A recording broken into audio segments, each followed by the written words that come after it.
এবার কি তবে গ্রিনল্যান্ড দখলের পথে যুক্তরাষ্ট্র? বিশ্বের বৃহত্তম দ্বীপটি নিজের নিয়ন্ত্রণে নিতে প্রয়োজনীয় সামরিক শক্তি ব্যবহারের চূড়ান্ত হুঁশিয়ারি দিয়েছে হোয়াইট হাউস। ডেনমার্কের এই অঞ্চলটি নিয়ে ট্রাম্পের এই অনড় অবস্থান কি ন্যাটো জোটকে ধ্বংসের মুখে ঠেলে দিচ্ছে? উত্তর মেরুর এই বরফ ঢাকা ভূমি এখন ওয়াশিংটনের কাছে ভেনেজুয়েলার চেয়েও গুরুত্বপূর্ণ। ট্রাম্পের এই মাস্টার প্ল্যান আর বিশ্ব নেতাদের পাল্টা জবাব নিয়ে বিস্তারিত জানাবো আজকের বিশেষ প্রতিবেদনে।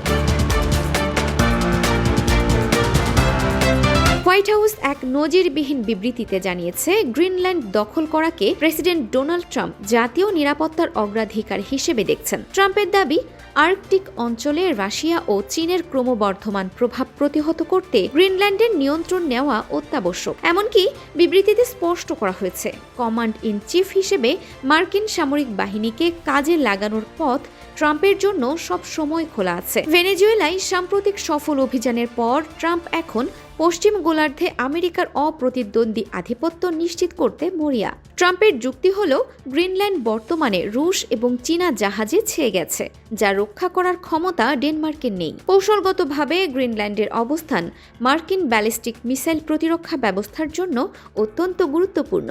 এছাড়া চীনের ওপর খনিজ সম্পদের নির্ভরতা কমাতে এই দ্বীপের বিশাল প্রাকৃতিক সম্পদ ওয়াশিংটনের নজর কেড়েছে। তবে গ্রিনল্যান্ডের মাত্র 57,000 বাসিন্দা বারবার জানিয়েছে যে তারা যুক্তরাষ্ট্রের অংশ হতে চায় না। ট্রাম্পের এই অবস্থানের বিপরীতে দাঁড়িয়েছে ইউরোপ ও কানাডা, ফ্রান্স, জার্মানি এবং যুক্তরাজ্যের নেতারা ডেনমার্কের সাথে একাত্মতা প্রকাশ করে বলছেন, গ্রিনল্যান্ড কেবল তার জনগণের। পোলিশ প্রধানমন্ত্রী ডোনাল্ড তুস্কো কঠোর হুঁশিয়ারি দিয়ে বলেছেন, কোনো ন্যাটো সদস্যের বিরুদ্ধে হুমকি জোটের বিশ্বাসযোগ্যতাকে নষ্ট করবে।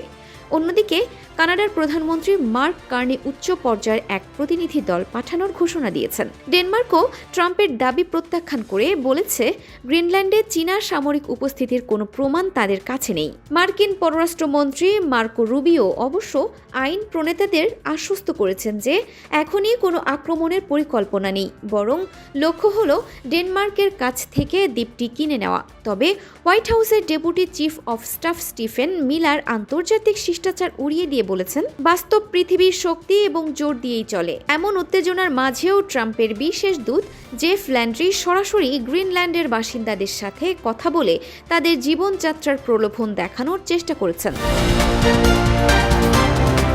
ট্রাম্প কি আসলেই ডেনমার্ককে বাধ্য করবেন গ্রিনল্যান্ড বিক্রি করতে, নাকি ন্যাটো জোটের ভেতরেই শুরু হবে নতুন কোনো সংঘাত? আপনার কি মনে হয়, যুক্তরাষ্ট্রের কি গ্রিনল্যান্ড দখল করা উচিত? আপনার মূল্যবান মতামত কমেন্ট বক্সে জানান।